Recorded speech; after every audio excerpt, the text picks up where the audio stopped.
Chief election commissioner Sikandar Usman Raja साहब के लिए मुश्किलात बढ़ती चली जा रही हैं।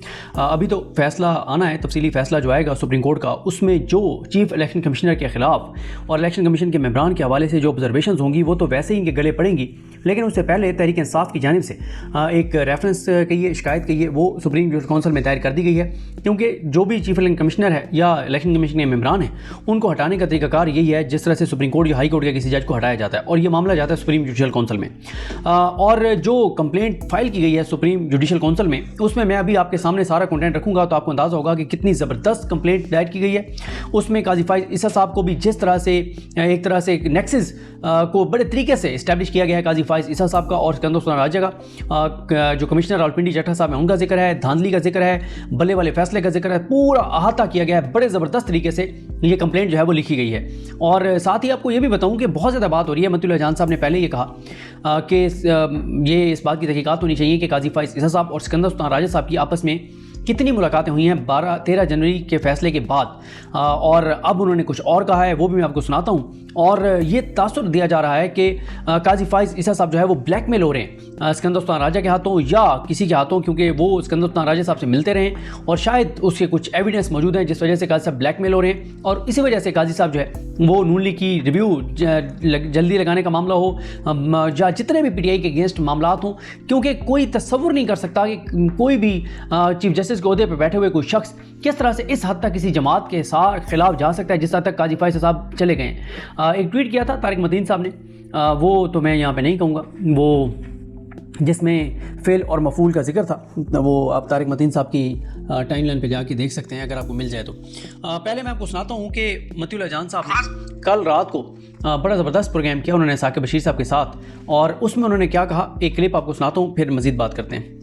खास नज़ार फरीक ही नहीं थी, मगर अब उस नून के पीछे कानून जो है उसकी तशरीह चीफ जस्टिस साहब जो करना चाह रहे हैं वो ये है कि 69,000 ज़ेर समात जो मुकदमात हैं सुप्रीम कोर्ट में, उनमें सिर्फ नून लीग की जो नज़रसानी है उसका जल्द सुना जाना बहुत ज़रूरी है। बहरहाल वापस आते हैं इलेक्शन कमीशन की इस प्रेस रिलीज के ऊपर। साकिब बशीर, मुझे तो बड़ी ये गेम लग रही है इसमें, मुझे ये लग रहा है, मैं एक बात छोटी सी कह दूँ, मुझे ये लग रहा है कि चीफ इलेक्शन कमिश्नर ने जो डट गए ना कि हमने कोई गलत तशरीह नहीं की, वो शायद ये पैगाम देना चाह रहे हैं कि अगर तफसीली फैसले में हमारे खिलाफ कुछ लिखा गया फिर हम भी बहुत कुछ बोल देंगे।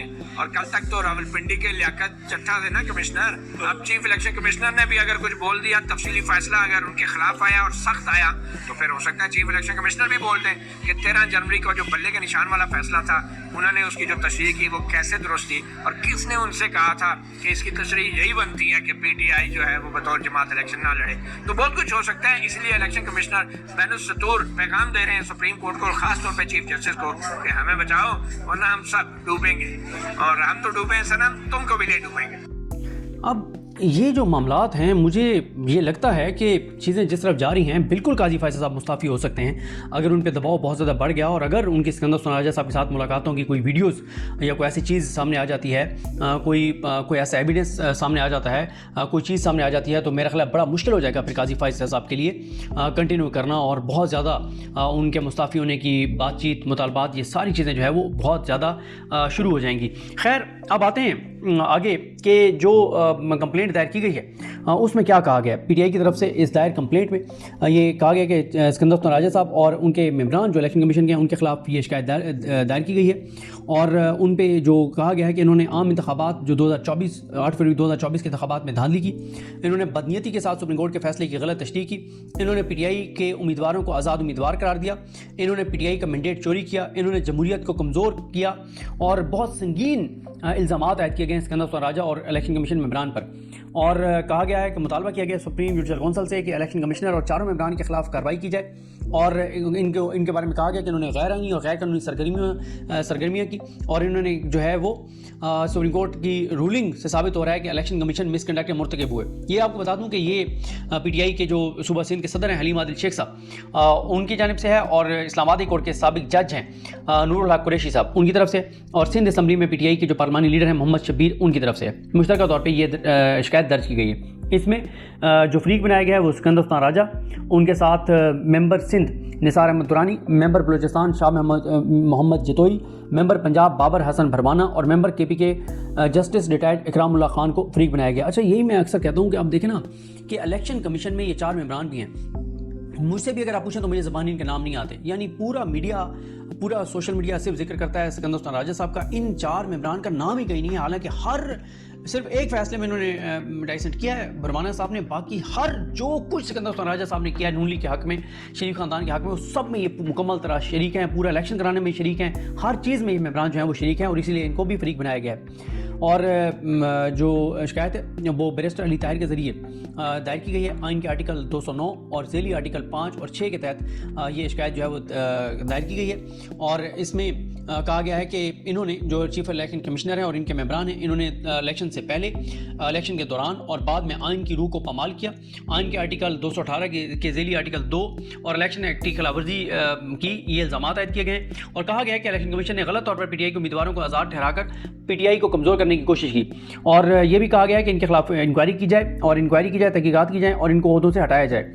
اور کہا گیا ہے کہ آئین کا آرٹیکل 224 کے مطابق اسمبلی کی مدت پوری ہونے پر 60 دن اور قبل از وقت تحلیل ہونے پر 90 دن کے اندر عام انتخابات ہوں گے.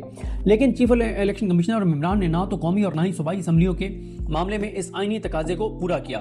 اس کے بعد یہ کہا گیا کہ انہوں نے نہیں کیا. اس کے بعد کہا گیا کہ آئین اور قانون کے تقاضے پامال کر کے سکندر سلطان راجہ اور ممبران الیکشن کمیشن نے اپنا حلف توڑا ہے. پچھلے عام انتخابات اور 2 صوبوں کی اسمبلیاں قبل از وقت تحلیل ہونے کے بعد وہاں آئین کے مطابق عام انتخابات کرانے میں الیکشن کمیشن کی ناکامی کی تفصیلات انہوں نے کہا کہ ہم آپ کے سامنے رکھ رہے ہیں. اور کہا گیا کہ ہر اسمبلی کی آئینی مدت 5 سال مقرر ہے. اگر پہلے تحلیل نہ کی جائے تو ہر اسمبلی 5 سال کی مدت پوری کرنے کے بعد ختم ہو جاتی ہے.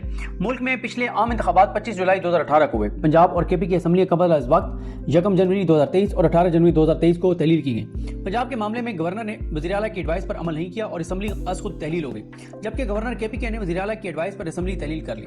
اسمبلی تحلیل ہونے کے بعد دونوں صوبوں میں آئین کے مطابق 90 دن میں انتخابات ہونے تھے. اس دوران صوبوں کے روزمرہ معاملات چلانے کے لیے عبوری حکومتیں قائم کی گئی.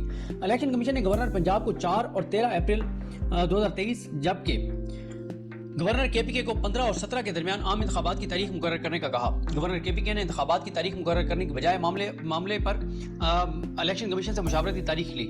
2 صوبوں میں عام انتخابات کی تاریخ مقرر نہ ہونے پر سپریم کورٹ میں آئینی پٹیشن دائر کی گئی، جبکہ چیف جسٹس نے بھی معاملے کا از خود نوٹس لے کر سماعت کے لیے 9 رکنی بینچ تشکیل دے دیا. سپریم کورٹ نے دونوں صوبوں میں 14 مئی 2023 کو عام انتخابات کرانے کا فیصلہ کیا، لیکن فیصلے پر عمل نہیں کیا گیا. آئین کی خلاف ورزیوں، بار وقت عام انتخابات نہ کرانے اور حکومت و الیکشن کمیشن کے گھر جوڑ کا ذکر کرتے ہوئے کہا گیا ہے کہ قومی اسمبلی کی تحلیل سے محض 4 دن پہلے 5 اگست 2023 کو مشترکہ مفادات کونسل کا اجلاس بلا کر ملک میں 7ویں مردم شماری کرانے کی منظوری دے دی گئی. اس دوران وزیر اعظم کے مشورے پر صدر مملکت نے 9 اگست کو قومی اسمبلی توڑ دی، 11 اگست کو سندھ اور 12 اگست کو بلوچستان اسمبلی توڑ دی گئی. قومی اسمبلی کی تحلیل کے بعد ملک میں 90 دن کے اندر 7 نومبر تک عام انتخابات ہونے چاہیے تھے، لیکن الیکشن کمیشن نے آئین اور الیکشن ایکٹ کے تحت تفویض کردہ ذمہ داری کو خاطر میں نہ لاتے ہوئے اور آئین کو ناقابل عمل بناتے ہوئے عام انتخابات سے قبل حلقہ بندیوں کا فیصلہ کیا اور واضح کیا کہ 12 دسمبر سے پہلے الیکشن نہیں ہو سکتے. آئین کے آرٹیکل 224 کی ذیلی آرٹیکل 2 اور عوام کے ووٹ کے حق سے انکار کر کے الیکشن کمیشن نے اس قدر سنگین مس کنڈکٹ کا مرتکب ہوا جس کا مداوع بھی نہیں ہو سکتا. الیکشن کمیشن کے ان غیر آئینی اقدامات کو کسی عدالت نے معاف بھی نہیں کیا، لیکن آخرکار سپریم کورٹ کے حکم کے تابع عام انتخابات کی 8 فروری 2024 کی تاریخ مقررہ تاریخ پر عام انتخابات منعقد ہوئے، لیکن اس میں اس قدر بدترین بے قاعدگیاں اور بے ایمانی ہوئی کہ جس کا کوئی تصور بھی نہیں کر سکتا، اور یہ سب کچھ الیکشن کمیشن کی ایما پر ہوا. الیکشن کمیشن کی طرف سے قانون کی خلاف ورزیوں کے بارے میں حقائق سپریم جوڈیشل کونسل کے سامنے رکھتے ہوئے کہا گیا کہ پی ڈی ایم کی حکومت نے قانون منظور کیا جس کے تحت نااہلیت کے بارے میں عدالتی فیصلے کے خلاف نظر ثانی کا حق دیا گیا. تاحیات نااہلیت کی مدت 5 سال کر دی گئی اور الیکشن کمیشن کو صدر مملکت کے ساتھ مشاورت کے بغیر عام انتخابات کی تاریخ مقرر کرنے کا اختیار دے دیا گیا. سابق وزیر اعظم نواز شریف جنہوں نے کرپشن کے الزام میں 7 سال قید کی سزا ملنے کے بعد 19 نومبر 2019 کو ملک چھوڑ کر علاج کے لیے لندن گئے تھے اور پیش نہ ہوئے تو انہوں نے عدالت نے ان کو 2021 میں مفرور قرار دے دیا تھا اور 4 ہفتے میں واپسی کا کیونکہ انہوں نے 4 ہفتے میں واپسی کا اعلان کیا تھا لیکن پاکستان واپس نہیں آئے تھے. اس کے بعد 4 سال کی خود ساختہ جلاوطنی کے بعد ملک واپس آنے پر نواز شریف گرفتار نہیں ہوا اور 19 اکتوبر 2023 کو حفاظتی ضمانت بھی مل گئی، جبکہ قانون کے مطابق جب تک مفرور خود کو قانون کے حوالے نہیں کرتا اسے ضمانت نہیں دی جا سکتی. سپریم کورٹ کے 7 رکنی بینچ نے 9 جنوری 2024 کو 6-1 کی اکثریت سے اپنا پہلا فیصلہ واپس لے کر تاحیات نااہلی کے بارے میں عدالتی تشریح کو کالعدم قرار دے دیا اور قرار دیا کہ تاحیات نااہلی بنیادی حقوق کے خلاف ہے. یہ بھی قاضی فیصل صاحب نے فیصلہ ویسے دیا تھا، اس لیے اس کا ذکر کیا گیا. सुप्रीम कोर्ट के फैसले की रूह से नई कानून साजी के मुताबिक तायत नाअहलियत की मुद्दत 5 साल हो गई। इस फैसले की रूह से नवाज शरीफ, जिन्हें 2017 में सुप्रीम कोर्ट ने पनामा केस में बददियानत और बेईमान करार देकर तायत नाअहल कर दिया था, झूठा करार देकर तायत नाअहल कर दिया था, इलेक्शन लड़ने के लिए अहल हो गया। दूसरी तरफ शैतानी कुव्वतों ने इलेक्शन कमीशन के गठजोड़ से पीटीआई के खिलाफ मकरू मुहिम शुरू कर दी। शिकायत गुजारों के, यानी वो कह रहे हैं, हलीम आदिल शेख साहब कह रहे हैं कि उनके जो लीडर हैं इमरान खान को इस्लामाबाद हाई कोर्ट के अहाते से रेंजर्स ने गिरफ्तार किया। सुप्रीम कोर्ट ने इस गिरफ्तारी को गैर आईनी करार दिया। पीटीआई की हालत के बड़े हिस्से को जेलों में डाल दिया गया और जिन्होंने पीटीआई से तल्लुक खत्म किया उन्हें छोड़ दिया गया। पीटीआई की मुश्किलात 9 मई के बाद मजीद बढ़ गई और पेपर ने पीटीआई की हालत से मुतालिक नशरियात, जबकि इमरान खान का नाम लेने पर पाबंदी आयद कर दी। सोशल मीडिया को सेंसर करने के लिए कोशिश तेज कर दी गई। पीटीआई के ऑनलाइन तकरीबात के दौरान ट्विटर को स्लो किया गया, इंटरनेट को स्लो किया गया। शिकायत गुजार के वकील ने इन पाबंदियों को सिंध हाई कोर्ट में 2 मरतबा चैलेंज किया और सिंध हाई कोर्ट ने 31 मई और 11 नवंबर 2023 को ब्लैकआउट ऑर्डर्स मुअत्तल कर दिए। आम इंतखाबात से एक हफ्ते कबल इमरान खान को 3 मुख्तलिफ मुकदमात में सजाएं दिलाई गई। रियासती राज को अफशा करने के मामले में भी 10 साल की कैद की सजा हुई। हालांकि हुकूमत सजाए मौत चाह रही थी। एक दिन बाद इमरान खान और उनकी अहलिया बुशरा बीबी को तोशाखाना केस में 14 साल कैद की सजा सुनाई गई, जबकि इमरान खान को 10 साल के लिए नाअहल कर दिया गया। निकाह केस में 2 दिन बाद 7 साल की कैद की सजा दे दी गई। रियासत ने सर तोड़ कोशिशों के बाद इमरान खान की सजाएं यकीनी बनाई तो फिर मजीद कार्रवाई इलेक्शन कमीशन के सुपुर्द हुई और इलेक्शन कमीशन ने मिशन के तौर पर काम किया। यह भी हकीकत है कि इमरान खान के खिलाफ तमाम कार्रवाई जल्दबाजी में जेल के बंद दरवाजों के पीछे हुई। चूंकि मुकदमात झूठे थे, इसलिए तोशाखाना केस में जमानत हुई और बाकी 2 में इमरान खान बरी हो गए, लेकिन उसके बाद शर्मनाक मुकदमात बनाए गए। इलेक्शन कवानीन के मुताबिक अबूरी और हतमी नतीजा मुरतब करते वक्त उम्मीदवार या उनके नुमाइंदगी की मौजूदगी लाजमी है, लेकिन 8 फरवरी को नताइज मुरतब करते वक्त पीटीआई के उम्मीदवारों के एजेंट्स को सिंध पुलिस और कानून नाफिज करने वाले इदारों के एहलकारों ने बाहर निकाल दिया। हतमी नताइज पीटीआई उम्मीदवारों की गैर मौजूदगी में मुरतब हुए और बार बार की शिकायत और दरखास्तों के बावजूद इलेक्शन कमीशन ने कोई कदम नहीं उठाया।